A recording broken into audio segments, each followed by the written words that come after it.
नमस्कार विद्यार्थी मित्रांनो, मी अमित वाडीकर. उडानच्या ऑनलाईन प्लॅटफॉर्मवरती तुमचं सगळ्यांचं स्वागत करतो आणि जो विषय आज आपण चर्चेत आणणार आहोत तो म्हणजे समाजशास्त्र, सर्वात सोपा आणि स्कोरिंग पर्याय.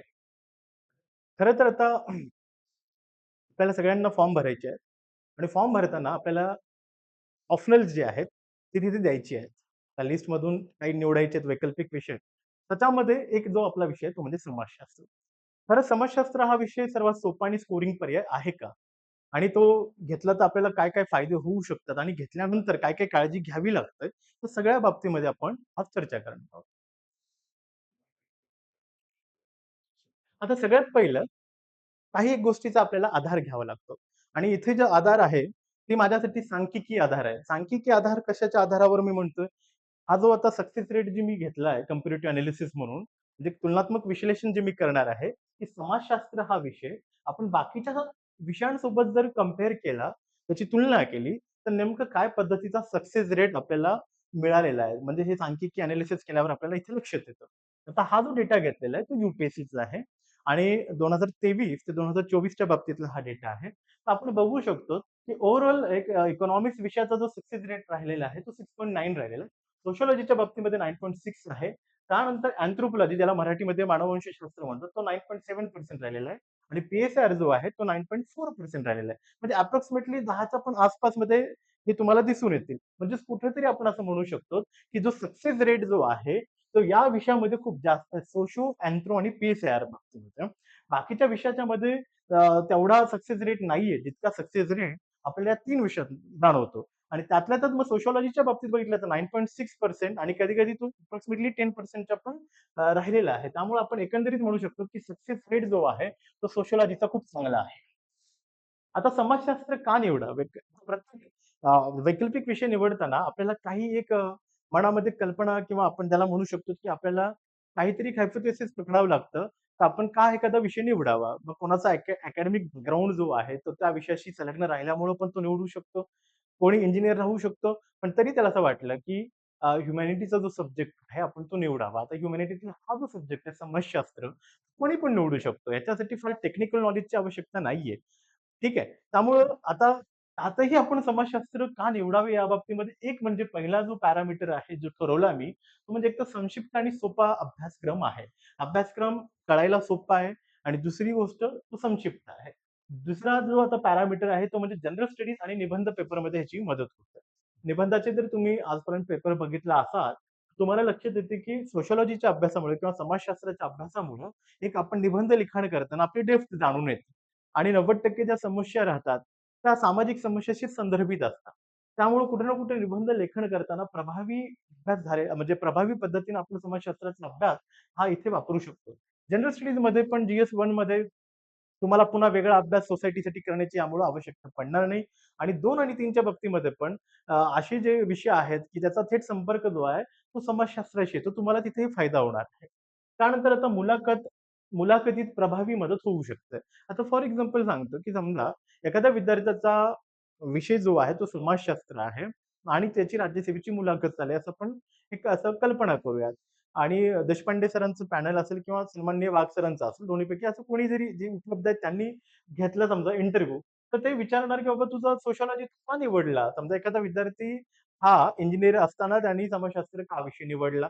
त्याच्यावर चर्चा होणार आहे. मग जर त्यांनी त्याच्यावर खूप चांगली तयारी करून घेतली, तर त्याचा स्ट्रेंथ राहणार आहे तिथं. म्हणजे मुलाखतीमध्ये त्याला त्याचा खूप फायदा होणार आहे. दुसरी गोष्ट समाजशास्त्र ऑप्शनल राहिल्या कारणास्तव बऱ्याच सामाजिक समस्या बाबतीमध्ये मुलाखतीमध्ये चर्चा होऊन तुम्ही तिथं स्वतःचा एक प्रभाव जे आहे ते पॅनलवर टाकू शकता.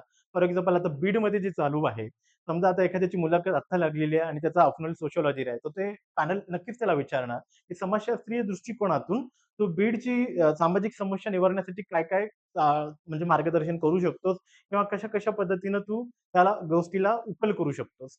तर असा फायदा आपल्याला यामुळं होऊ शकतो. त्यानंतर एक तर स्कोरिंग विषय आहे. जसं आपण सक्सेस रेट बघितलेला आहे 9.6% च्या अल्मोस्ट जो सक्सेस रेट आहे, तो खूप चांगला आहे. म्हणजे अप्रॉक्सिमेटली 10% च्या आसपास सक्सेस रेट आहे. तर त्यानंतर तसंच आहे की तो स्कोरिंग पण आहे का? स्कोरिंगच्या बाबतीत आपण कल्पना म्हणजे आपण जर विश्लेषित केलं, तर आपल्याला लक्षात येईल की 300 प्लस जो स्कोर आहे, तो इझिली आपण या माध्यमातून मिळवू शकतो. आणि साधारण एव्हरेज जो स्कोर आहे, तो 270 प्लस आपण याच्यामध्ये सहज जाऊ शकतो आणि चांगला स्कोर म्हणजे 300 प्लस सुद्धा आपल्याला याच्यामध्ये मिळवता येऊ शकतो. त्यामुळे स्वतःच्या तर पुढे एक आता आपल्याला अजून हा विषय का निवडायला पाहिजे, तर स्वतःच्या समाजाचा अभ्यास करताना आपल्याला ती पार्श्वभूमी पण आपली विकसित होते. त्यानंतर साहित्य सहज उपलब्ध आहे. इग्नूचं मटेरियल असेल, त्यानंतर हरलंबोज आणि रीडर सारखे दर्जेदार पुस्तक जे आहेत, ते सुद्धा उपलब्ध आहेत. परंतु अनफॉर्च्युनेटली ही जी दोन्ही पुस्तकं आहेत किंवा अशा टाइपची जी पुस्तकं आहेत, ते इंग्लिशमध्ये आहेत. तुम्हाला ती थोडंसं ट्रान्सलेट करूनच वापरावी लागेल. त्यानंतर पेपर 1 आणि 2 मध्ये समानता आहे, जी आपण आत्ताच चर्चा केलेलीच आहे आणि स्वतःचे विचार विकसित करण्यास यामुळे मदत होते. अशी बरीच कारणं होती, की ज्यामुळे निवडायला पाहिजे. आता आपण पुढे जाऊयात. ते म्हणजे कोणती काळजी घ्यावी? आता हा फार चर्चेतला मी म्हणणार, की एक महत्त्वाचा वळणबिंदू आहे. कारण की प्रत्येकजण तर म्हणणार, की बाबा समाजशास्त्र माहिती आहे, मी तो निवडला वगैरे, वगैरे. परंतु समाजशास्त्रात पण आता मी चर्चा करतो, की काय काळजी घ्यावी? जेणेकरून आपला स्कोर जो आहे, तो 300 प्लस राहील किंवा 320 प्लसही राहू शकतो. सगळ्यात पहिलं काय ना, काळजी हीच आहे, की स्पर्धा जास्त असल्यामुळे गुणवत्तापूर्ण उत्तर लिखाण करणे इथं फार आवश्यक आहे. बरीच मुलं जी आहेत, ते हा वैकल्पिक विषय निवडणार आहेत. कारण की या विषयाच्या बाबतीमध्ये असणारा अवेअरनेस आणि सहजता आणि त्याचा सोपा स्ट्रक्चर आणि पुस्तकांची उपलब्धता पण. या सगळ्या कारणामुळे काय होणार, की बरीच स्पर्धकता याच्यामध्ये तीव्र असणार. बरीच मुलं जी आहेत, तर हा विषय निवडणार. मग आता अशा वेळेस काय होतं, की सगळ्यात दर्जेदार लिखाण जो करेल, तो चांगला लिखाण करेल, त्याचा मार्कामध्ये कुठेतरी त्याचा इम्पॅक्ट जो आहे, त्याच्यासाठी पॉझिटिव्हली सेट राहणार. बट जर तुम्ही एव्हरेज लिखाण केलात, तर स्पर्धेमुळे काय होणार ना, की तुम्हाला जास्त स्कोर नाही होणार. कारण की जो चेक करणारा व्यक्ती जे आहेत, त्यांना कळून जातं, की आपल्याकडे साधारणतः एवढी-एवढी मुलं बसली, समजा 4,000 मुलं बसली. तर 4,000 मधली जर 400 विद्यार्थ्यांनी खूप चांगलं जर लिखाण केलं, तर बाकीच्यांना 100% त्याचा फटका बसणार होता. त्यामुळे काळजी घेताना एवढीच घ्यायची, की स्पर्धा जास्त असल्यामुळे गुणवत्तापूर्ण लिखाण हे अपेक्षित आहे. दुसरं आहे समाजशास्त्रीय दृष्टिकोन ठेवावा लागेल. म्हणजेच सोशिओलॉजिकल पर्स्पेक्टिव्हनं आपल्याला लिखाण करावं लागेल. आता समाजशास्त्रीय दृष्टिकोन म्हणजे काय? आता समजा एक उदाहरण घेऊ, की आपण आता गरिबीचा अभ्यास करत आहोत. आता गरिबीचा अभ्यास समाजशास्त्रात पण केला जातो आणि अर्थशास्त्रातही केला जातो. पण दोन्हीत काही मूलभूत फरक आहे. दोन्हीचे दृष्टिकोन जे आहेत, हे जे दृष्टिकोन आहेत, त्याच्यात फरक आहे. समाजशास्त्रीय दृष्टिकोन म्हणजे काय? की समाजशास्त्रीय दृष्टिकोनातून गरिबीचा अर्थ करताना माझ्यासमोर जे सगळ्यात महत्त्वाचा विषय येणार आहे, ते म्हणजे लिंग. लिंग म्हणजे जेंडर. मग कोणत्या जेंडरला गरिबीमध्ये सगळ्यात जास्त फटका बसतो? बट ऑब्व्हियस याचा आपण एक म्हणू शकतो हायपोथेटिकली, की बाबा जी स्त्री आहे, तिला जास्त गरिबीचा सामना तीव्र स्वरूपात करावा लागेल एखाद्या पुरुषापेक्षा. त्याच्यानंतरही आता यामध्ये जसं मी म्हटलं, की आता जेंडर ज्याचा अभ्यास आपल्याला इकडे अभ्यास करायचा. सेकंड अभ्यास आपल्याला करायचा आहे, की कोणत्या कास्टच्या लोकांना सगळ्यात जास्त गरिबीच्या प्रभावाला सामोरं जावं लागतं. तर कास्ट आली इथं, गरिबीमध्ये कास्ट आली. कुठे आली? समाजशास्त्र दृष्टिकोनामध्ये आली. मग आता त्याच्यामध्ये आपल्याला बघावं लागेल, की बाबा एस-सी आणि एस-टी ह्याला सगळ्यात जास्त गरिबीचा फटका बसतो का? बरोबर. मग हा झाला समाजशास्त्रीय दृष्टिकोनातून गरिबीचा अभ्यास. म्हणजे जेंडर आलं, त्यानंतर त्यांचं कास्ट आलं. अर्थशास्त्रामध्ये मात्र आपण काय करतो? अर्थशास्त्रामध्ये गरिबीचा अभ्यास करताना आपण इन्कमला जास्त महत्त्व देतो. म्हणजे एखाद्याच्या जातीपेक्षाही जातीय भूमिकेकडे बघण्यापेक्षा किंवा जेंडरच्या भूमिकेकडे बघण्यापेक्षा आपण काय म्हणतो अर्थशास्त्राच्या दृष्टिकोनामध्ये इन्कमला महत्त्व देतो. परंतु समाजशास्त्रामध्ये मात्र आपल्याला इन्कमला पण नंतरचं स्थान देतो. पहिलं स्थान आहे, की गरीब असणाऱ्या वर्गामध्ये गरिबीचं जास्त प्रमाण कोणत्या वर्गामध्ये आहे? एस-सी मध्ये आहे, एस-टी मध्ये आहे, या सगळ्या गोष्टी. म्हणून समाजशास्त्रीय दृष्टिकोनातून आपल्याला अभ्यास ठेवावा लागेल. हे सगळ्यात महत्त्वाचं आहे. जर आपला जर दृष्टिकोन समाजशास्त्रीय राहिला नाही, तर मग काय होईल ना, तर आपल्याला मार्क पडणार नाही. त्याच्यानंतर आता अहवाल जे आहेत, म्हणजे रिपोर्ट्स यांचा आपल्याला वापर करावा लागेल. जसं आता एन-सी-आर-बी म्हणजे नॅशनल क्राईम रेकॉर्ड ब्युरो जो आहे, त्यालाच आपण मराठीमध्ये राष्ट्रीय गुन्हे नोंदणी विभाग म्हणतो. यांच्यासारख्यांच्या अहवालाचा आपल्याला अभ्यास करावा लागेल. हे तुम्हाला आतापर्यंत तरी कोणी सांगितलं का नाही मला माहिती नाहीये. पण एन-सी-आर-बीचे रिपोर्ट्स तुम्हाला अभ्यासावे लागतील. नंबर ऑफ अॅट्रॉसिटीजच्या केसेस किती होत्या? डोमेस्टिक व्हायलन्सच्या केसेस किती होत्या? त्याच्यानंतर तुम्ही म्हणू शकता की बाबा कोणत्या समजा की रेप केसेस किती होत्या? रेप केसेस होत्या तर रेप ह्या कोणत्या स्त्रियांच्या म्हणजे कोणत्या कास्टच्या स्त्रियांवर जास्त पद्धत म्हणजे मोठ्या प्रमाणामध्ये रेप ज्या घडल्या स्त्रियांच्या बाबतीमध्ये, त्यातही त्या कोणत्या कास्टच्या बाबतीमध्ये जास्त झाल्यात. तर ह्या सगळ्यांचं एन-सी-आर-बी रिपोर्टमध्ये आपल्याला सांख्यिकी मिळतं. त्याचा वापर करून आपल्याला उदाहरणं इथं देणं अपेक्षित आहे. त्यानंतर शेतकऱ्यांच्या आत्महत्येच्या बाबतीमध्ये सुद्धा एन-सी-आर-बी रिपोर्ट जे आहे त्याच्यामध्ये बऱ्याच नोंदी आपल्याला भेटतात. प्रत्येक बाबतीचा आपल्याला वापर करायचा आपल्या उत्तर लिखाणामध्ये. त्यानंतर आर-बी-आय असेल, नीती आयोग असेल, सरकारी संस्थांचे अहवाल आहे, ह्यांचं आपल्याला घ्यायचं. आता तुम्ही म्हणसाल सर समाजशास्त्रामध्ये आर-बी-आय आणि नीती आयोगाच्या अहवालाचं काय काम? बरोबर आहे. तुम्ही आता लक्षात घ्या, की जो भारतामध्ये जो समाजशास्त्राचा अभ्यास होतो, जे काही रिसर्च स्कॉलर्स आहेत या विषयातले, जे काही प्रबंध लिहितात किंवा रिसर्च पेपर जे सादर करतात, जसं आपल्याला कल्पना असेल, की दिल्ली युनिव्हर्सिटीमध्ये जे प्राध्यापक आहेत सतीश देशपांडे सर, बरंच छानसं आर्टिकल पण ते इंडियन एक्सप्रेसमध्ये लिखाण करतात. कॉलम लिखाण करतात आणि त्यांचे बरेच रिसर्च पेपर सुद्धा पब्लिश आहेत. तर हे सगळे लोकं जे काय करतात ना, हे वेगवेगळ्या गोष्टींचा अभ्यास करतात. त्याच्यामध्ये रिसर्च पेपर पब्लिश करतात आणि काही जणांचे जे विषय आहेत, ते आर्थिक विषमता पण आहे. आर्थिक विषमता हा समाजशास्त्रात सुद्धा अभ्यासला जातो. मग आता आर्थिक विषमता नेमकी कोणत्याच पद्धतीची आहे? आर्थिक विषमतेचा फटका समाजातल्या कोणत्या घटकाला सगळ्यात जास्त बसतोय? म्हणजे शेतकऱ्यांना बसतो, का एखाद्या एस-सी, एस-टी कॅटेगरीला जास्त बसतोय, का मायनॉरिटीजला बसतो? या सगळ्यांचा अभ्यास करण्यासाठी आर-बी-आय, नीती आयोगाचे आपले रिपोर्ट्स जे आहेत ते घ्यावे लागतील आणि तो आपल्या विषयाचा भाग राहिलेला आहे. त्यामुळं अशा दाखल्यांचा जेव्हा तुम्ही उपयोग करसाल, तेव्हा काय होतं ना, पेपर चेक करणाऱ्या लक्षात येते, की तुम्ही खूप मॅच्युरिटीने उत्तर लिखाण केलेलं आहे आणि तुम्हाला तो हलक्यामध्ये नाही घेणार. म्हणजे तुमचा पेपर एक चांगला सीरियस कॅन्डिडेटचा पेपर आहे, या अनुषंगाने चेक होणार. म्हणजे ह्या सगळ्या गोष्टी दिसल्यावर. त्याच्यानंतर सेंटर फॉर सोशल स्टडीजच्या काही केस स्टडीज असतात, की त्या केस स्टडीजचा तुम्हाला दाखला द्यावा लागेल, की बाबा अमुक-तमुक आता समजा की आपल्या महाराष्ट्रामध्ये अ, काही वर्षांपूर्वी विविध ग्रामपंचायतीने तंटामुक्त अभियान राबवलं. म्हणजे तंटामुक्त अभियान म्हणजे कोणत्या अट्रॉसिटीजच्या केसेस होऊ द्यायच्या नाहीत. गावातले भांडणं गावातच मिटवायच्या. छोट्या-मोठ्या गोष्टीसाठी कोर्टाची पायरी, पोलिसांच्याकडे जायचं नाही आणि सामाजिक स्वास्थ्य जे आहे, ते आपण अबाधित राखायचं. मग या आता तुम्ही कल्पना करा, एखादं गाव आहे, जसं तंटामुक्ती आपण म्हणतो त्याचं केस स्टडी आपण घेऊयात. की समजा हिरवे बाजार नावाचं गाव आहे. तर हिरवे बाजार नावाच्या गावाचा अभ्यास खूप केस स्टडीजमध्ये केला गेलेला आहे. की बाबा हे गाव असं काय आहे, की प्रत्येकाचं इन्कम खूप चांगलं आहे. मग त्याची कास्ट काही पण राहिली असेल तर. नाहीतर जेन्युइनली काय होतंय, गावामध्ये आपण कधी गेला असाल, तर तुम्हाला जाणवतं की गावामध्ये पण एक स्तरीकरण आहे. म्हणजे मोठ्या जातींच्या लोकांची घरं एकीकडे आहेत, छोट्या जातींची घरं एकीकडे आहेत. मोठ्या जातींच्या लोकांच्या घरांकडे थोडंसं बघताना आपल्याला जाणवतं, की काही भौतिक सुविधा इथे जास्त आहेत आणि छोट्या जातींच्या लोकांकडे पाहताना आपल्याला जाणवतं, की काही भौतिक सुविधांचा इथे अभाव आहे. परंतु असं हिरवी बाजाराच्या बाबतीत जाणवलं नाहीये. मग अशा केस स्टडीज ज्या आहेत वेगवेगळ्या बाबतीमध्ये अशा योजना राबवल्यामुळं कसा कसा परिणाम झाला, या सगळ्यांचा दाखला आपल्याला द्यावा लागणार आहे. मग आता विषमता असेल, सामाजिक बदल असेल, लिंगभेद या संदर्भातील संशोधनाचे संदर्भ तुम्ही जितके वापरसाल, म्हणजे हे तुम्हाला काळजी काय घ्यायची कारण की तुम्हाला हे लिखाणामध्ये हे सगळ्या गोष्टी कराव्या लागतील. तरच तुमचे मार्क्स जे आहेत ते चांगले राहतील.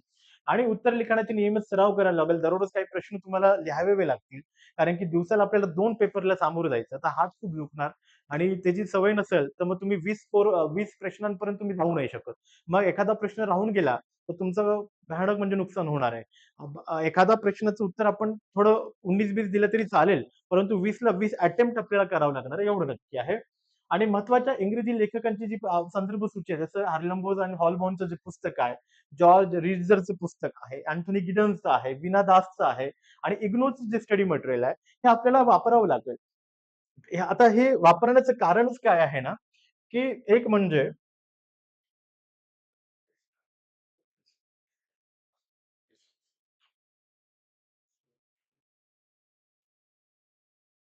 ही तुम्हाला रेफरच करावी लागतील. ही एकदम स्टँडर्ड पुस्तकं म्हणून मोजल्या जातात. आता वीणा दासची तर तुम्हाला वाचणं कंपल्सरीच आहे. याशिवाय तुमचा पेपर खास करून 2चा जो अभ्यास आहे, तो नीट नाही होणार. तो एम्पिरिकल नाही होणार. म्हणजे तुम्हाला तथ्य लिहायला अडचणी होतील आणि मग कुठेतरी शंका येईल किंवा तुम्ही व्यवस्थित अभ्यास केला नाही, हे पेपर चेक करणाऱ्याला लक्षात येऊ शकतं. त्यामुळं आपल्याला ॲट वीणा दास तरी इथं वाचणं फार महत्वाचं आहे. इग्नू सुद्धा तुम्हाला वापरावे लागेल. काही-काही चॅप्टर वाईज जे आहे त्याच्यामध्ये चांगल्या गोष्टी म्हणजे मटेरियल दिलेलं आहे. तर ते तुम्हाला रेफर करावं लागेल आणि हार्लंबोसचे काही चॅप्टर्स आहेत, जे सिलेक्टेड चॅप्टर तर का होईना तुम्हाला हे करावेच लागतील. म्हणजे हे सिलेक्टेड चॅप्टर नाही केलं, तर थोडंसं नुकसान होऊ शकतं. तर मग आता पुढे मी सांगेन, की बाबा हे इंग्लिशमध्ये आहे, पण मराठीमध्ये उपलब्ध करून देता येऊ शकते का? तर आपण नक्कीच त्याच्यावर काम करूयात. काही प्रमाणात का होईना, जेवढं होईल तेवढं शक्य माझ्या नोट्स आहेत मी काढलेल्या, त्या आपण ट्रान्सलेट करून प्रयत्न करूयात की ती तुमच्यापर्यंत पोहोचण्यासाठी. ठीक आहे. तर ह्या आपल्याला संदर्भ सूची आपल्याला जी आहे, ती रेफर करावी लागेल.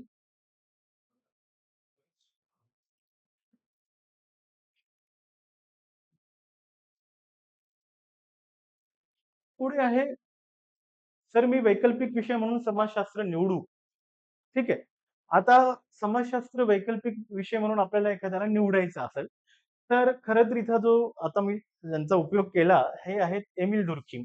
एमिल दुर्कीम हे मोठे समाजशास्त्रज्ञ आहेत. ते म्हणतात या मुलीला, की "यस, तुम्ही घेऊ शकता, परंतु अडचण काय आहे ना, समाजशास्त्राला समाजशास्त्राच्याच दृष्टिकोनातूनच तुम्हाला अभ्यासावा लागेल. म्हणजे समाजशास्त्राचाच पर्स्पेक्टिव्हनच तुम्हाला अभ्यासावं लागेल." जसं पूर्वी पण आपण चर्चा केलेली आहे.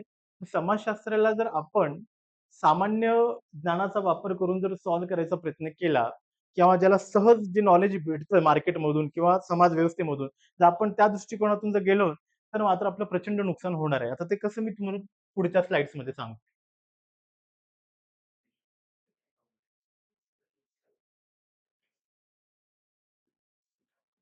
आता लक्षात घ्या, तसं तर दुर्खिम म्हणतात, की काही चिंता करू नका. काय कशाच्या बाबतीमध्ये? ते म्हणतात, की मी काही तुम्हाला शिकवणार नाहीये. म्हणजे आज आपलं इंट्रोडक्शनरी लेक्चर आहे. खरंच आहे. म्हणजे सामाजिक वास्तव असेल, एकात्मता, आत्महत्या, धर्म या बाबतीत आज चिंता करण्याची आवश्यकता नाही. इथं दुर्खिम जी आहे ती तुम्हाला काहीही शिकवणार नाहीयेत. आता विषय जो आहे तो त्याच्यासाठी आहे, की बाबा समाजशास्त्र जो आहे, समाजशास्त्र जो आहे ते म्हणतात, की दुर्खिम म्हणतात, की समाजशास्त्र हे सामान्य व्यवहार ज्ञान नाहीये. म्हणजे कॉमन सेन्स नाहीये. म्हणजे समाजशास्त्र हा एक विषय आहे. त्या विषयाच्या स्वरूपाने तुम्हाला लिखाण करावे लागेल. तर तेव्हाच कुठेतरी जाऊन तुमचा स्कोर होणार आहे. तेव्हाच तुमच्या उत्तर लेखनात ती डेप्थ जाणवेल. जर तुम्ही जर सामान्य ज्ञान म्हणजे सहज मिळणाऱ्या समाज शास्त्रीय ज्ञानाचा जर वापर केला, जे की पूर्वग्रही दूषित असू शकतंय, चुकीच्या तथ्यांवर आधारित राहू शकतंय, त्याचा जर तुम्ही वापर करसाल, तर तुम्हाला फटका बसणार असं एकत्रित आपल्याला म्हणता येऊ शकतं. ठीक आहे.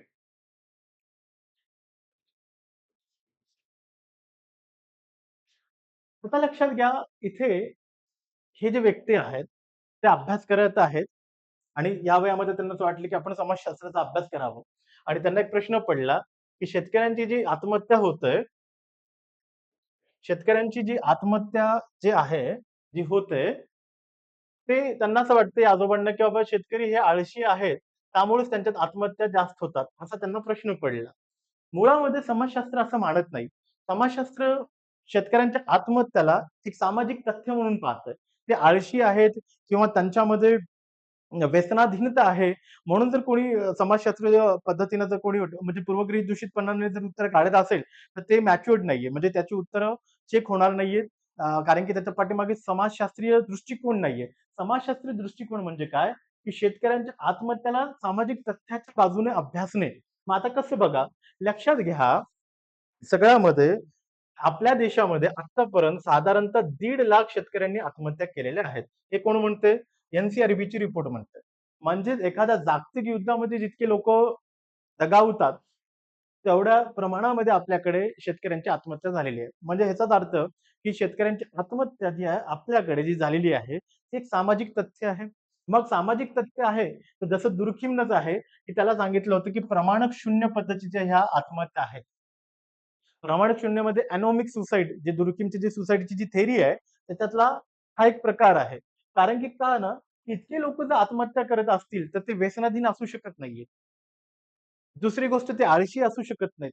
एखादा व्यक्ती आळशी असू शकतो, एखादा शेतकरी हा व्यसनाधीन असू शकतो आणि त्यांनी कर्ज-बिर्ज काढून आत्महत्या केली. ठीक आहे. पण 1.5 लाख शेतकरी ज्या अर्थी आत्महत्या करतात, त्या पाठीमागे एक सामाजिक तथ्य आहे आणि त्या सामाजिक तथ्याला सामाजिक शास्त्राच्या स्वरूपातूनच आपल्याला अभ्यासावे लागेल.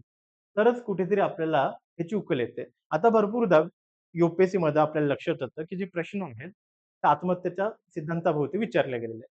मग अशा वेळेस आपल्याला उदाहरण देता आलं पाहिजे, की भारतामध्ये जे शेतकऱ्यांच्या आत्महत्या आहेत, होतात, ते दुर्कीमच्या प्रमाणक शून्य पद्धतीमध्ये बसतात. मग हे जर तुम्ही नमूद करसाल, इंटरलिंक करसाल, म्हणजे करंट, स्टॅटिक आणि डायनामिक पोर्शन. त्यावेळेस तुमची जी 300 प्लस जे स्कोर जाणार आहे ना, ते ह्या कारणामुळेच जाणार आहे. त्यामुळे मला एवढंच म्हणायचं आहे, की समाजशास्त्रीय पर्स्पेक्टिव्ह जे म्हणजे सोशिओलॉजिकल पर्स्पेक्टिव्हनच आपल्याला अभ्यास करावा लागेल. तर तुम्ही त्याला सामान्य व्यवहार ज्ञानासारखाच अभ्यास केला, की बाबा शेतकरी आत्महत्या करतात कारण ते आळशी आहेत किंवा व्यसनाधीन आहेत, तर तुमचा स्कोर होणार नाहीये. म्हणजे तुमचा स्कोर एव्हरेज सुद्धा नाही चेक म्हणजे एव्हरेज सुद्धा तुम्हाला मार्क्स नाही मिळणार. मग सोशिओलॉजिकल पर्स्पेक्टिव्ह डेव्हलप करण्यासाठीच मी म्हणलं होतं, की तुम्हाला ना अरलंबोस सारख्या लोकांचं पुस्तकं वाचावी लागणार होती. अँथनी गिडन सारख्या लोकांची पुस्तकं वाचावी लागणार होती. पण अनफॉर्च्युनेटली ते इंग्लिश मीडियममध्ये उपलब्ध आहे. मग त्यासाठी आपण पर्याय काढूयात, की त्याच्यामध्ये काही मराठीमध्ये आपण त्याच्यातलं तथ्य म्हणजे त्याला आपण थोडं ट्रान्सलेट करू, रेफर करू आणि मग अभ्यास करूया.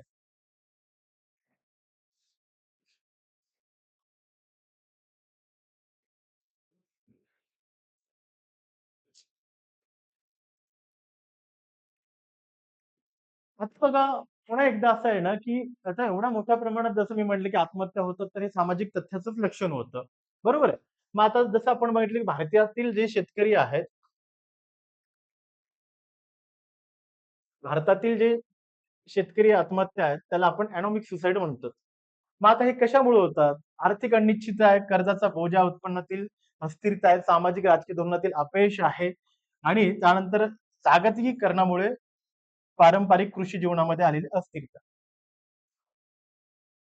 प्रमाणक शून्य आत्महत्या ज्या शेतकऱ्यांच्या होत आहेत, म्हणजे दुर्कीमच्या सिद्धांतानुसार, त्या पाठीमागे इतकी सारी कारणं होते.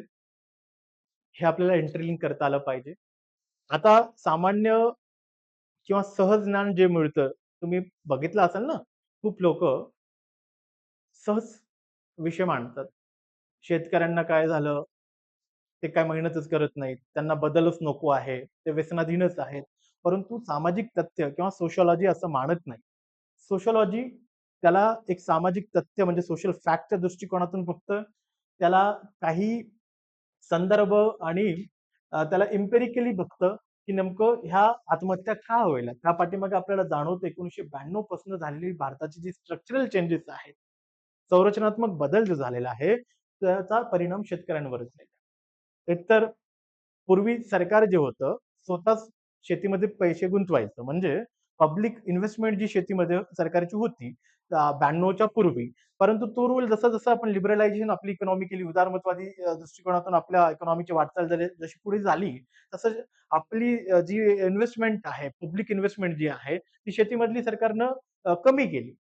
आणि त्याच सोबतच जी प्रायव्हेट इन्व्हेस्टमेंट पण शेतीत व्हायची ती पण कमी झाली. मग आता शेतकरी जे आहेत ते आर्थिक अडचणीत सापडले. मग आर्थिक अडचणीत सापडल्यामुळेच ज्या सुसाईड होतात त्याला एनॉमिक सुसाईड म्हणतात. प्रमाणक शून्य आत्महत्या म्हणतात.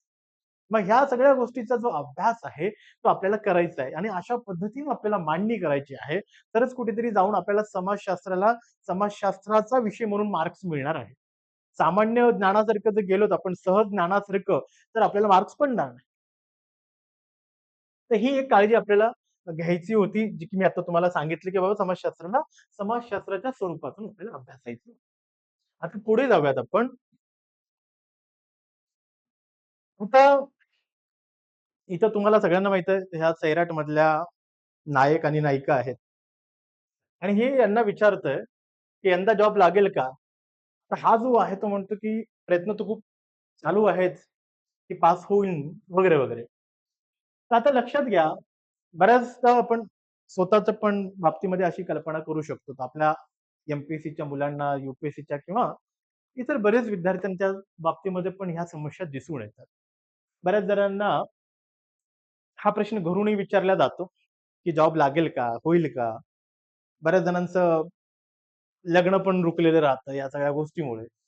तर मग एखाद्याला वाटू शकतं, की ही एखाद्याची समस्या आहे. तर समाजशास्त्र काय म्हणतंय, की ती एखाद्याची समस्या आहे का नाहीये, ह्याच्यासाठी आपल्याला व्यापक दृष्टिकोनातून पाहावं लागेल. जर समजा लाखो विद्यार्थ्यांना जॉब मिळत नाहीये, लाखो विद्यार्थी आपल्या व्यवस्थेमध्ये बेरोजगार असतील, तर ती एखाद्या पुरती मर्यादित विषय राहत नाही. पूर्ण समाजातला एक मोठा गंभीर विषय बनतो. त्यामुळे समाजशास्त्र दृष्टिकोनातून आपल्याला ती सार्वजनिक समस्या म्हणून अभ्यासावी लागेल. आता तुम्ही म्हणसाल, की जर हे इथं का आणलं? आता ते तुम्हाला मी सांगतो, की हा विषय इथं का आणला? कारण की एवढ्यासाठीच आणला, की आपल्याला समाजशास्त्रीय दृष्टिकोनातून पुढे जायचं. मग आता बघा, हे बुक आहे तर जे टायटल आहे द सोशोलॉजिकल इमॅजिनेशन, हे पुस्तक लिहिलं राईट मिल्सने, सी राईट मिल्सने. आणि सी राईट मिल्स तेच सांगतात, जसं आता इथं ही विचारते ह्याला की बाबा तुला जॉब लागेल का. तर हा बिचारा मेहनती माणूस तो म्हणतो की लागेल असा ऍश्युअर देतो. पण त्याला नंतर लक्षात आले की माझ्यासारखं मी एकटाच आहे का, असे लाखो विद्यार्थी आहेत जे बेरोजगार आहेत आज. मग ज्या एवढ्या लाखो विद्यार्थी जेव्हा बेरोजगार आहेत, तेव्हा ही एकाची वैयक्तिक समस्या नाहीये. ती पूर्ण समाजाची एक सामाजिक सार्वजनिक समस्या झालेली आहे. म्हणजेच पब्लिक इश्यू झालेला आहे. मग आता हा जो पब्लिक इश्यू झाला त्याचा संदर्भ इथे लागतो, तो म्हणजे यांच्या पुस्तकामध्ये, मिल्सच्या पुस्तकामध्ये. मग तो काय म्हणतो की आता जसं म्हटलं की ह्या याच्या एकट्याच्या आयुष्याच्या बाबतीतल्या समस्या आहेत का, या नाहीयेत. तर ते बघावं लागेल की ह्या समस्या केवळ त्यांच्या आयुष्यातीलच आहेत का? नाही. बेरोजगारी, आर्थिक तंगी, शिक्षणातील अडथळे, कौटुंबिक संघर्ष यांचा अधिक मोठा व्यापक विचार केल्यावर लक्षात येईल ही फक्त व्यक्तिगत नाही, सामाजिक परिस्थितीशी जोडल्या गेलेल्या समस्या आहेत. बरोबर आहे. हे कोण म्हणते? सी राईट मिल्स म्हणतो. मग आता हे जे तर पहिलं तर वाटत होतं की बाबा पर्सनल ट्रबल आहे का, म्हणजे वैयक्तिक समस्या आहे का, जॉब मिळत नाहीये. पण नंतर लक्षात आलं जेव्हा आपण सांख्यिकी बघितली, सामाजिक तथ्य शोधून काढलं, तेव्हा लाखो मुलं बेरोजगार दिसली. त्यावेळेस लक्षात आलं की हा विषय जो आहे तो वैयक्तिक समस्या नाहीये, ती एक सामाजिक समस्या आहे, म्हणजे पब्लिक इश्यू झालेला आहे. मग आता बघा, समाजशास्त्रीय कल्पना विस्तार जो आहे, म्हणजे जे यांनी शोधून काढलं, सी राईट मिल्सनं सांगितलं, समाज शास्त्रीय कल्पना विस्तार कशासाठी वापरतात की समस्या ओळख, म्हणजे कशासाठी बघा, केवळ समस्या ओळखायला शिकवत नाही तर ती सोडवण्याचा दृष्टिकोनही देतं. म्हणजे लाखो जर मुलांना जॉब लागत नसेल तर हे दबाव गट तयार करू शकतात एकत्र येऊन. हे जे लाखो विद्यार्थी आहेत एकत्र येऊ शकतात, त्यांचे कुटुंब एकत्र येऊ शकतात आणि सरकारवर दबाव आणू शकतात. दबाव गट जे आपल्याला अभ्यासाचा, जो आपल्या अभ्यासाचा हे आहे, सिलेबस आहे. मग हे जे दबाव गट, सामाजिक दबाव गट तयार होऊन सुद्धा सरकारला धारेवर पकडता येऊ शकतं की आम्हाला रोजगार उपलब्ध करून द्या, ही सामाजिक समस्या आहे, एकाची वैयक्तिक समस्या नाहीये. मग या सगळ्या गोष्टी त्याच मिल्सनं खूप कित्येक कित्येक वर्षापूर्वी सांगितल्या होत्या. ठीक आहे. मग कोणत्याही व्यक्तीचे जीवन हे कोणत्याही समाजाचा इतिहास हे वेगळे पाहता येत नाहीये. ही जी लाईन आहे ही फार महत्वाची आहे. इथे काय म्हटलेलं आहे एक लक्षात घ्या. मिल्स म्हणतात, सी राईट मिल्स काय म्हणतं की कोणत्याही व्यक्तीचे जीवन आणि कोणत्याही समाजाचा इतिहास हे वेगळे पाहता येत नाही, ते परस्परच जोडलेले असतात. 1992 नंतर जॉबलेस ग्रोथ ज्याला आपण मान्य करतो की भारतामध्ये आर्थिक वृद्धी होईल परंतु रोजगार निर्मिती होत नाहीये. मग ह्याचाच अर्थ, आज जर एखाद्या विद्यार्थ्याला जॉब मिळाला नाही म्हणून जर त्यांनी आत्महत्या केली असेल, त्याचा शोध आपल्याला कुठे घ्यावा लागतं, त्या समाजातल्या इतिहासात जाऊन बघावं लागेल की त्या विद्यार्थ्यांनी आत्महत्या का केली, त्या पाठीमागे काय इतिहास दडपलेला आहे. मग इतिहास 1992 पासूनचा, 1992 पासून आपल्याला बघावं लागेल की भारताच्या अशा कोणत्या आर्थिक धोरणामध्ये बदल झाला की इतके विद्यार्थी बेरोजगार राहिले, एवढ्या शेतकऱ्यांनी आत्महत्या केल्या. ही एखाद्याची वैयक्तिक समस्या नाहीये, ही सार्वजनिक समस्या झालेली आहे आणि त्याचा शोध त्याच्या वैयक्तिक आयुष्यात जाऊन आपण नाही घेऊ शकत.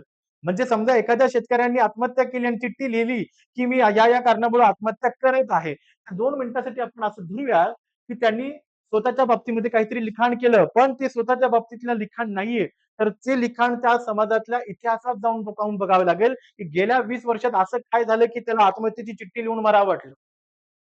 मग ह्या सगळ्या गोष्टीचा परिणाम म्हणजे आहे की ही जी लाईन आहे सी राईट मिल्सची, की कोणत्याही व्यक्तीचे जीवन आणि कोणत्याही समाजाचा इतिहास हे वेगळे पाहता येत नाही, ते परस्पर जोडलेले आहेत. म्हणून वैयक्तिक अनुभव आणि सामाजिक संरचना यांच्यातील संबंध समजून घेतल्याशिवाय समाजशास्त्रीय विश्लेषण पूर्ण राहतं.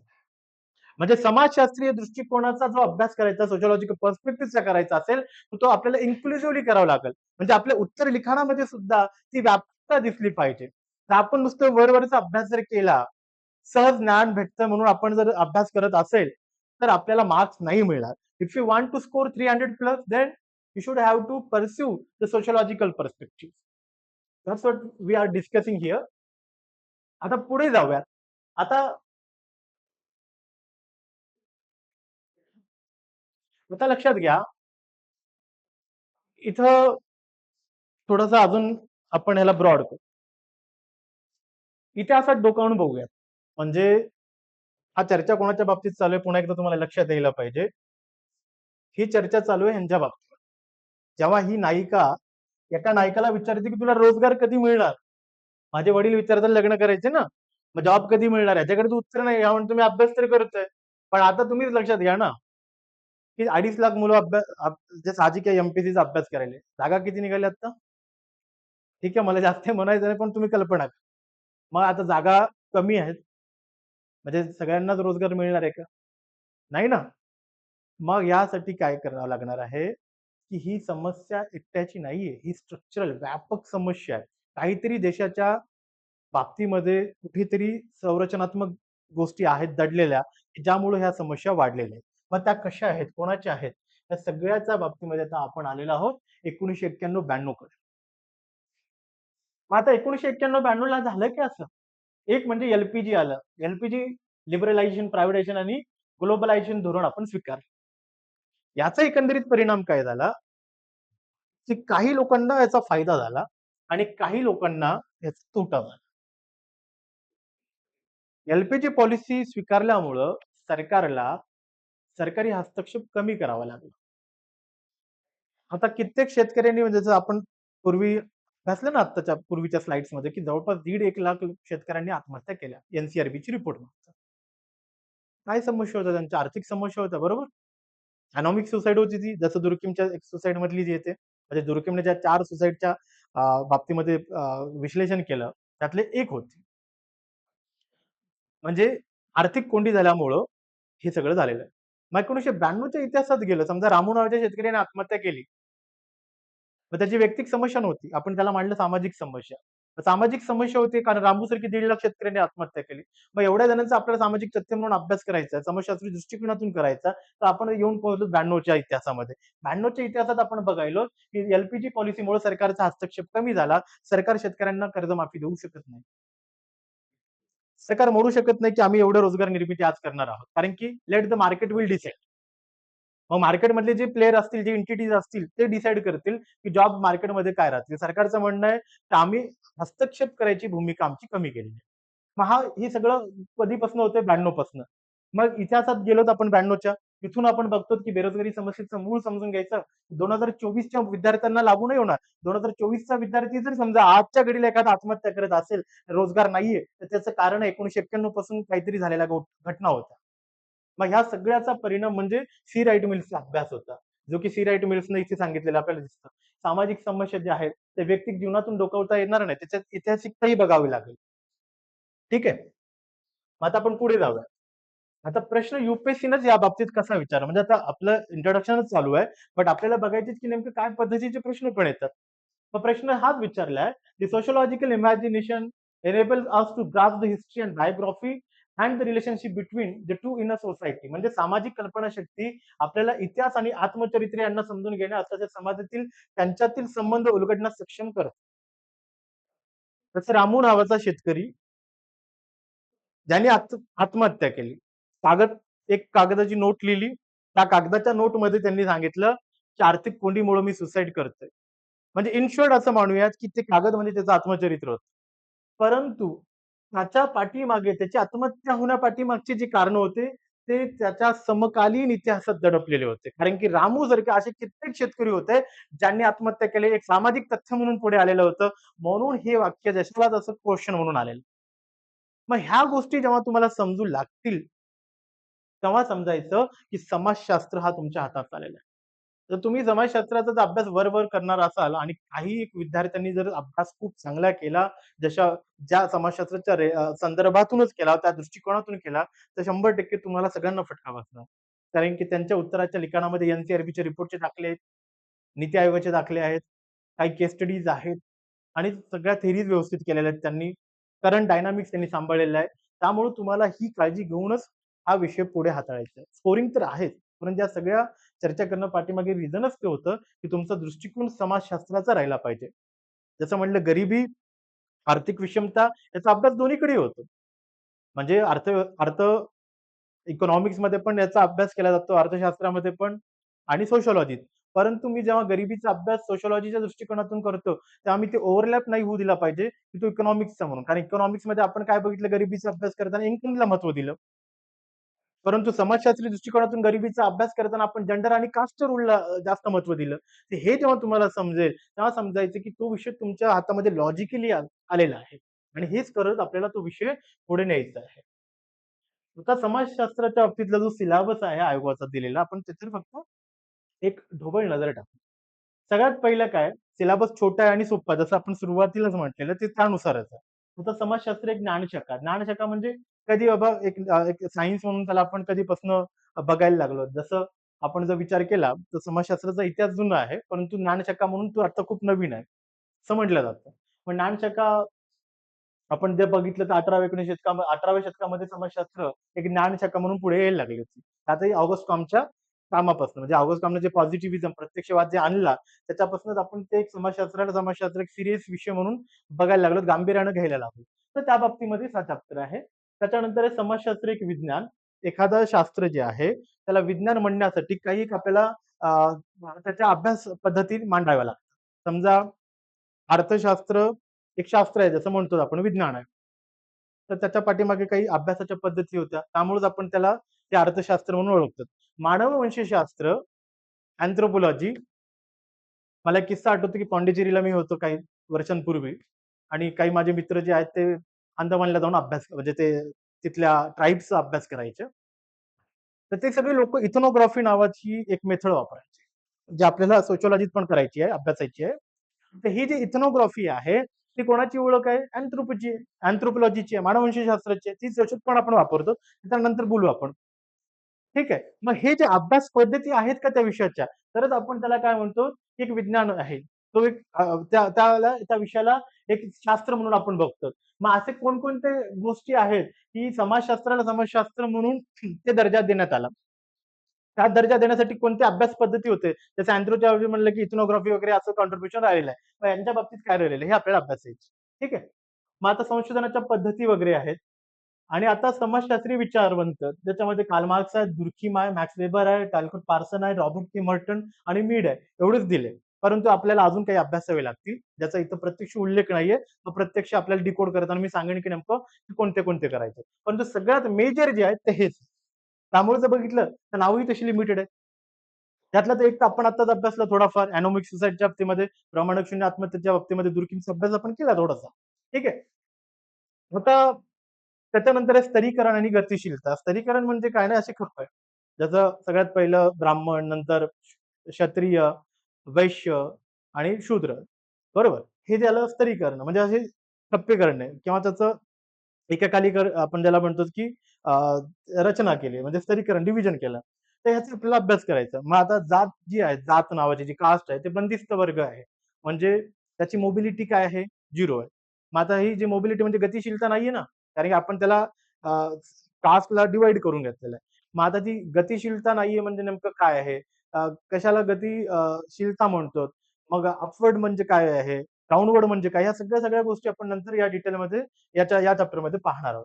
त्यानंतर आता कार्य आणि आर्थिक जीवन. आता आर्थिक जीवनाचं आपण बघितलं ते परीक्षा जे आता आपण अभ्यासत होतो, की ज्यांनी नाही का आता ती नायिका आणि नायक बसले होते त्या सैराटमधले. ती विचारते की जॉबचं काय? मग तेच आहे ना. तर तो बेरोजगार आहे बिचारा एमपीसी तयारी करतोय.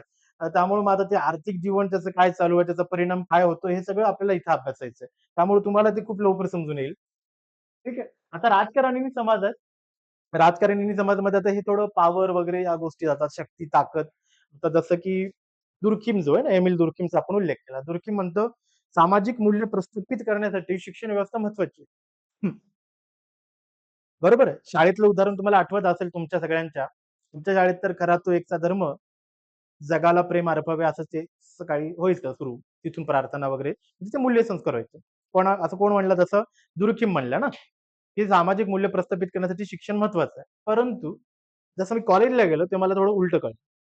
म्हणजे तेव्हा कळलं की फुकोल्ट एक मोठा समाजशास्त्रज्ञ निओ त्याला म्हणता येईल की निओ स्ट्रक्चरलिझममध्ये ते येतात लोकं.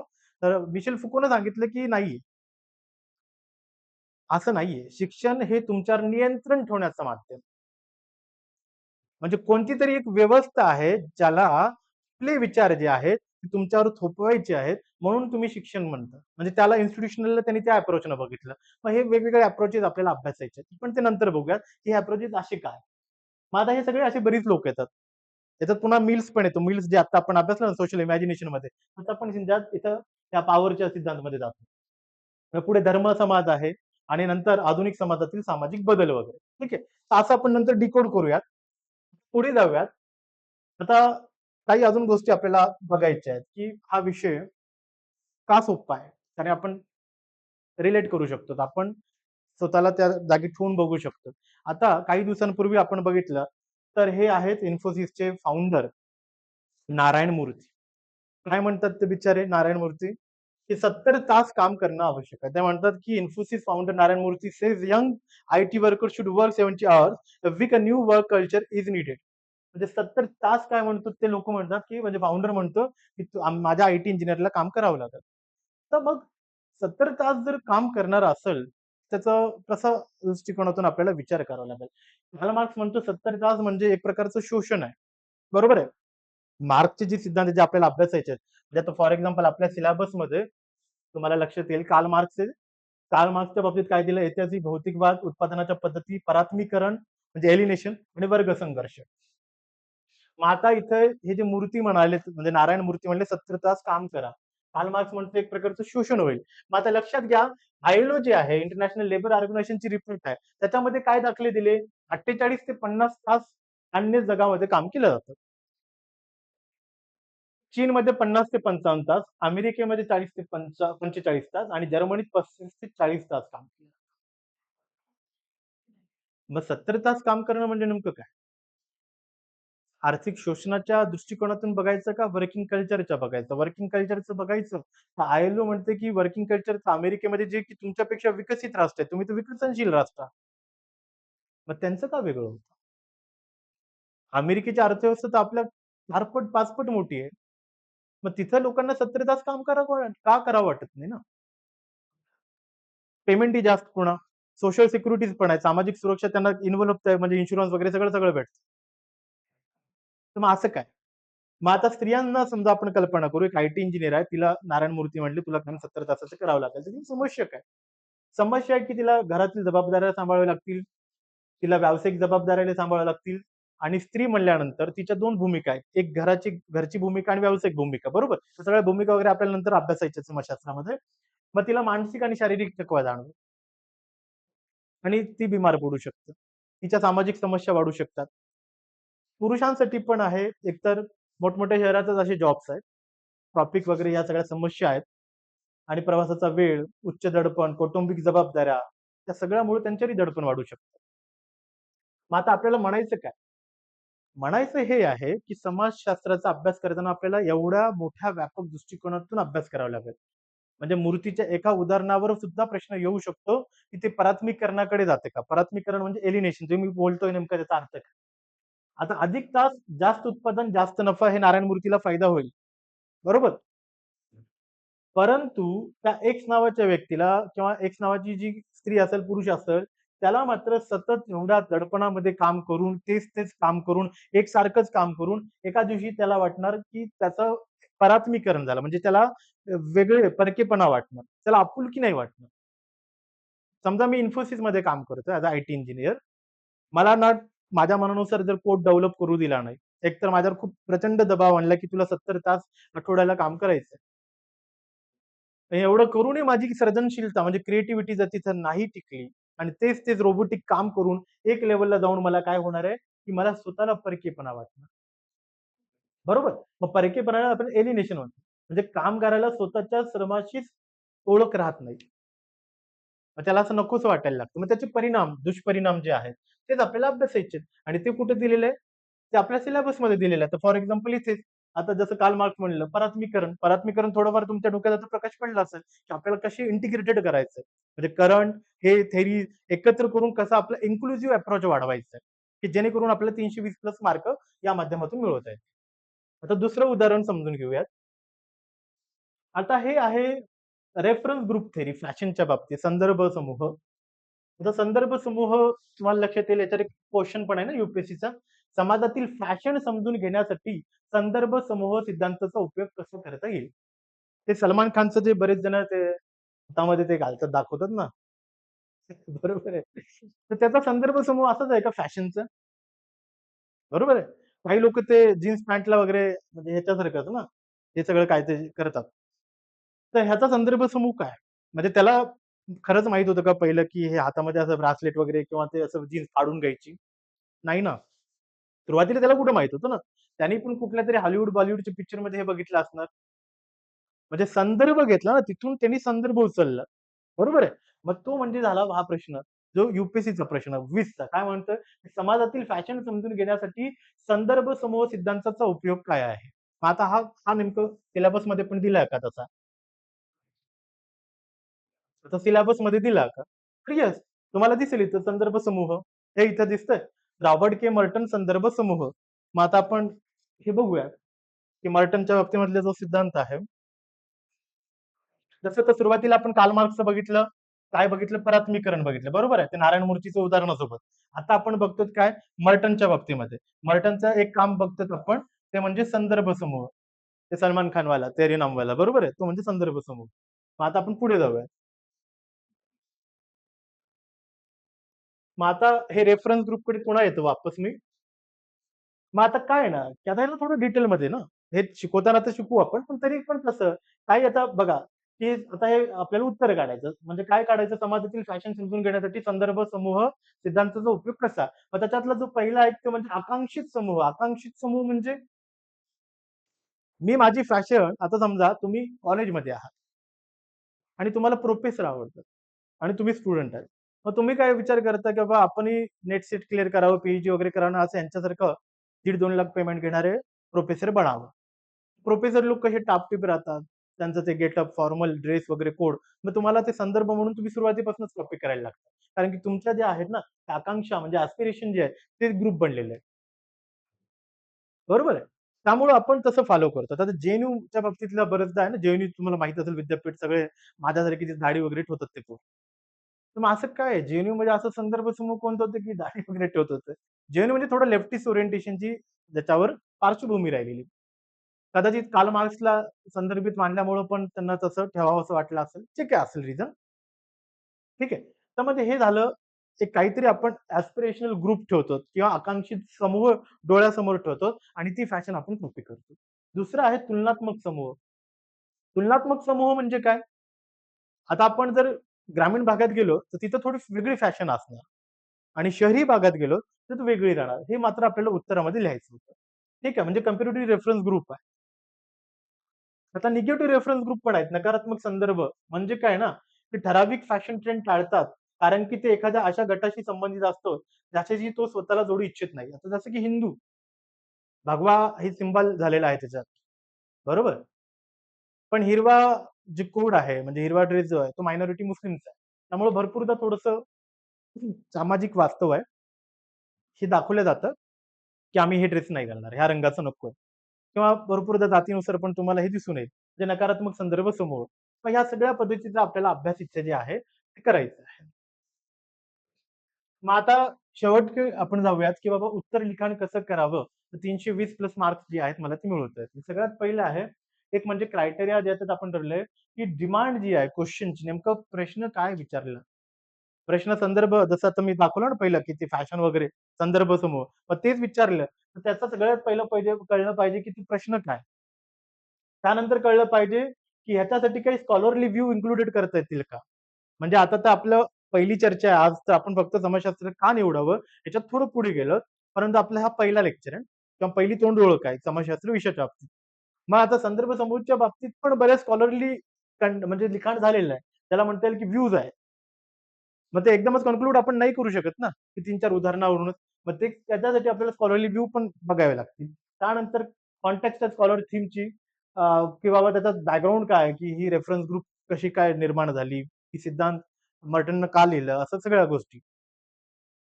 आणि पुढे आहे, ते काही क्रिटिसिझम असतील किंवा ॲप्रिसिएशन असतील, स्कॉलरचे व्ह्यू हे सगळे आपल्याला मांडायचे आणि इंट्रोडक्शन आणि कन्क्लुजन पण एक स्ट्रक्चरमध्ये दिसलं पाहिजे.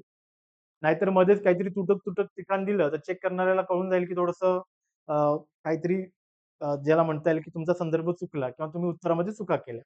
त्यामुळे ते तुटक वाटलं नाही पाहिजे. फ्लो ऑफ स्ट्रक्चर एकसारखं वाटावं आणि काही केस स्टडीज ज्या आहेत त्या तुम्हाला उल्लेख करावा लागेल, एक्झाम्पल्स द्यावे लागतील आणि प्रेझेंटेशन मेंटेन करावं लागेल. इन शॉर्टमध्ये आपण असं म्हणू शकतो की उत्तर लिखाणामध्ये आपल्याला स्कॉलर्स जे आहेत त्या जे समाजशास्त्रातल्या आत्ताचे चालू असणारे आणि क्लासिकल झालेले या सगळ्यांचे दाखले, त्याच्यानंतर क्लॅरिटी ऑफ थॉट्स की मला ते खरंच कळलेली थेरी आहे किंवा सिद्धांत आहे जे काही असेल आणि त्यानंतर ती डिमांड त्या क्वेश्चनची हे व्यवस्थित करून एक एक आपल्याला म्हणता येईल फ्लो स्ट्रक्चर मेंटेन करा. केस स्टडीज, रिपोर्ट्स आणि करंटचे दाखले द्या आणि या माध्यमातून आपण मग स्कोर करू शकतो. ठीक आहे. तर रेफरन्सेस जे आहेत त्याच्याकडे येऊयात आपण. रेफरन्सेस बघा मराठीमध्ये पण काही पुस्तकं उपलब्ध आहेत. परंतु ते विद्यापीठांसाठी लिहिल्या गेलेली आहेत. म्हणजे तिथल्या अकॅडमिकसाठी लिहिल्या गेलेल्या आहेत. तिथल्या बी एम-एच्या प्रोग्रामसाठी. कुलकर्णी सरांची पुस्तकं आहेत, खडसे सरांची पुस्तकं आहेत. अजून बऱ्याच जणांचे आहेत, की जे खूप स्टँडर्ड पण आहेत. पण अनफॉर्च्युनेटली ते आपल्यासाठी नाही लिहिले गेलेले आहेत. ते तिथल्या प्रोग्रामसाठी लिहिले गेले. बी-ए किंवा एम-एसाठी. आणि दुसरी गोष्ट त्याच्यामध्ये करंटचा संदर्भ नाहीये. केस स्टडीज नाहीयेत, रिपोर्ट्स नाहीयेत. त्यामुळे मग अशा वेळेस आपल्याला इंग्लिश पुस्तकांशिवाय पर्याय नाही.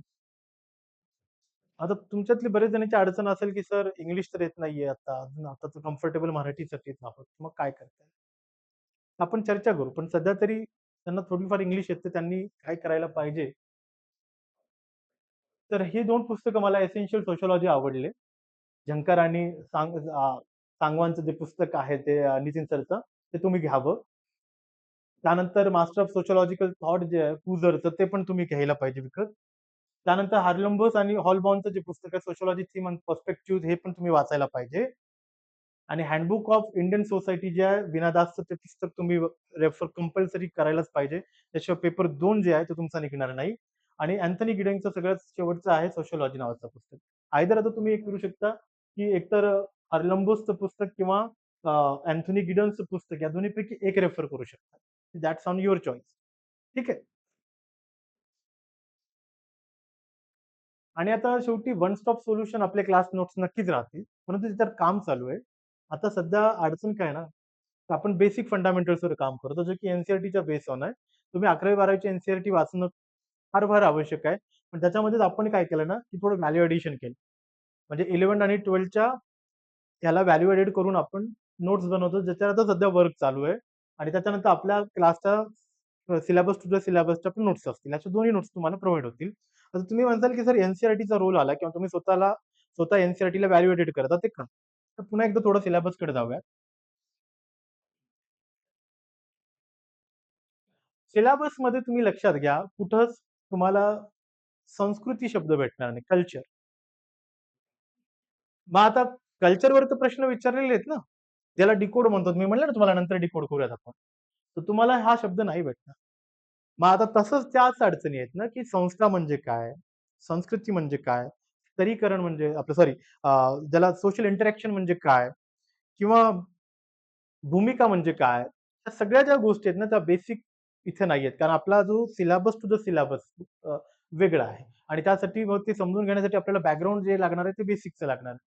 म्हणून आपल्याला कंपल्सरी आहे, की 11वी-12वीचं पुस्तक वाचावे लागेल. ते एन-सी-ई-आर-टीचं राहू द्या का स्टेट बोर्डचं राहू द्या. पण त्यातल्या त्यात जर ते एन-सी-ई-आर-टीचं असेल तर उत्तम आहे. कारण ते चांगलं लिहिल्या गेलेलं आहे. मग या सगळ्या गोष्टी आपल्याला करायच्या आहेत. ठीक आहे. त्यासाठी बेसिक खूप आवश्यक आहे. कारण आपला सिलेबस बेसिकपासून सुरू होत नाही. तर थोडासा तो बेसिक प्लस आहे. त्यामुळं बेसिकला हात लावल्याशिवाय आपल्याला पुढे जाता येणार नाही. एवढं सांगेन आणि ठीक आहे. बेस्ट विशेस की तुम्ही हा विषय निवडावा. सोपा आहे. लिमिटेड रिसोर्सेस आहेत. फार काही रिसोर्सेस नाहीयेत. थोडंसं ब्रॉड इन्क्लुसिव्ह अभ्यास करावा आणि पर्स्पेक्टिव्ह जो आहे तो सोशिओलॉजिकलच ठेवावं. तर 100% मार्क्स मिळतील आणि नाहीतर मग नुकसान होईल. जर तुम्ही समाजशास्त्राला समाजशास्त्राच्या दृष्टिकोनातून अभ्यासला नाहीत आणि त्याला सामान्य दैनंदिन जीवनासारखं जर अभ्यासला, की शेतकरी आत्महत्या करतात कारण की ते व्यसनाधीन आहेत, आळशी आहेत, तर उत्तर चुकले. बरोबर? सोशिओलॉजिकल पर्स्पेक्टिव्हनच तुम्हाला ते सामाजिक तथ्य म्हणूनच अभ्यासावे लागतील आणि पूर्ण विषय समाजशास्त्राच्या दृष्टिकोनातूनच तुम्हाला लिखाण करावं लागेल. हे ओव्हरलॅप होऊ देते कामा नये. एवढी काळजी घ्या आणि चांगला मार्क्स मिळवा. ठीक आहे? Thank you.